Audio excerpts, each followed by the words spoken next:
एक दिन एक व्यक्ति महात्मा बुद्ध के पास आया। उसने महात्मा बुद्ध से कहा कि मैं अपनी किस्मत ठीक करवाने आया हूँ। मैं बहुत दुखी रहता हूँ। मैं जो काम करता हूँ वह खराब हो जाता है। मेरी किस्मत मेरा साथ नहीं देती। मैंने सुना है आप सभी के समस्याओं का समाधान करते हो। क्या आप मेरी भी फूटी किस्मत को सुधार सकते हो? महात्मा बुद्ध ने कुछ पल उसकी आंखों में देखा और उससे पूछा, यह फूटी किस्मत तुम्हें कहाँ दिखी? तुम्हें ऐसा क्यों लगता है कि तुम्हारी किस्मत फूटी है? उस आदमी ने कहा, मैं जो भी करता हूँ वह हो नहीं पाता, तो मेरी किस्मत फूटी ही हुई ना। पहले मेरे माता पिता गुजर गए, फिर मैंने किसी तरह से अपनी परवरिश की। मैंने जिन जिन पर भरोसा किया उन्होंने ही मुझे धोखा दिया। मैंने एक छोटा सा व्यापार शुरू किया, तो जिस मित्र के साथ मैंने व्यापार शुरू किया वह मेरा सारा व्यापार ही हड़प गया। मुझे किसी ने बताया कि आप लोगों की सारी समस्याओं का हल निकाल देते हो, तो क्या आप मेरी भी किस्मत ठीक कर सकते हो? बुद्ध ने कहा, लाओ तुम्हारी फूटी किस्मत मुझे दे दो, मैं अभी इसकी मरम्मत कर देता हूँ। उस व्यक्ति ने कहा, मैं किस्मत को कैसे दे सकता हूँ, वह तो दिखाई भी नहीं देती। बुद्ध ने उससे पूछा, जब तुम्हें तुम्हारी किस्मत दिखाई ही नहीं देती तो तुम्हें कैसे पता कि वह खराब हो चुकी है? नहीं, मैंने ऐसा कभी नहीं देखा कि मेरी किस्मत सचमुच खराब हो चुकी है। व्यक्ति ने कहा, पर मेरी किस्मत खराब है, तभी तो मेरे साथ सब कुछ गलत हो रहा है। मेरे बने बनाए कामों पर पानी फिर जाता है। अगर मेरी किस्मत अच्छी होती तो सब कुछ ठीक होता ना। तो महात्मा बुद्ध ने कहा, तुम अच्छे दिखते हो, तुम्हारा स्वास्थ्य भी ठीक ठाक लग रहा है, तुम्हारे हाथ पैर भी ठीक ही हैं, तुम अभी तक जीवित भी हो। मुझे तो तुम्हारी किस्मत में कोई भी खराबी नहीं लग रही, सब कुछ सही लग रहा है। अगर तुम्हारी किस्मत खराब होती तो तुम्हारा अंग भंग होता या फिर तुम मृत्यु को प्राप्त हो जाते, लेकिन ऐसा तो कुछ भी नहीं है। फिर तुम क्यों कह रहे हो कि तुम्हारी किस्मत फूटी है? व्यक्ति ने कहा, आप समझ नहीं रहे हो, मेरे ऊपर बहुत सारा कर्ज है। लोग मुझे रोज धमकाते हैं। जिनसे मैंने कर्ज लिया था वो मुझे मारने तक की धमकी देते हैं। मेरा घर भी उन लोगों ने मुझसे छीन लिया है, अभी भी मेरे पीछे पड़े हैं। तो इस तरह मैं कैसे कह सकता हूँ कि मेरी किस्मत सही है? महात्मा बुद्ध ने विचार किया और बोले, तो समस्या गंभीर है। व्यक्ति ने उदासीनता के साथ कहा, जी हाँ, अब आप समझे ना कि मैं कितने बड़े दुख से गुजर रहा हूँ। महात्मा बुद्ध ने उससे फिर धीरे आवाज में कहा, तुम्हारी किस्मत अच्छी है कि तुम जीवित हो। इस दुख का सामना करने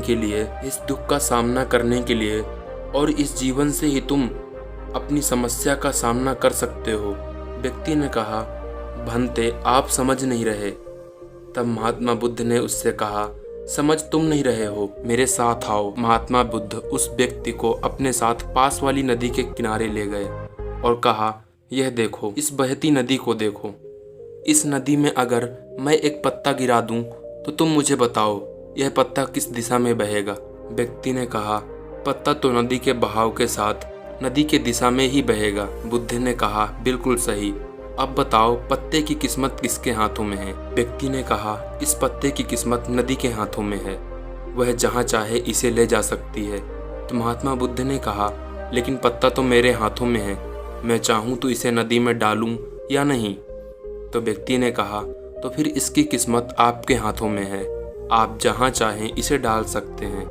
महात्मा बुद्ध ने कहा, लेकिन इस पत्ते की किस्मत मेरे हाथ में नहीं है। मैं जितना भी चाहूँ इस पत्ते को सूखने से रोक नहीं सकता, यह सूख ही जाएगा। जब तक यह पेड़ पर था यह हरा था, इसे ऊर्जा मिल रही थी, लेकिन अब यह पेड़ से अलग हो गया है। अब बताओ इस पत्ते की किस्मत अच्छी है या बुरी?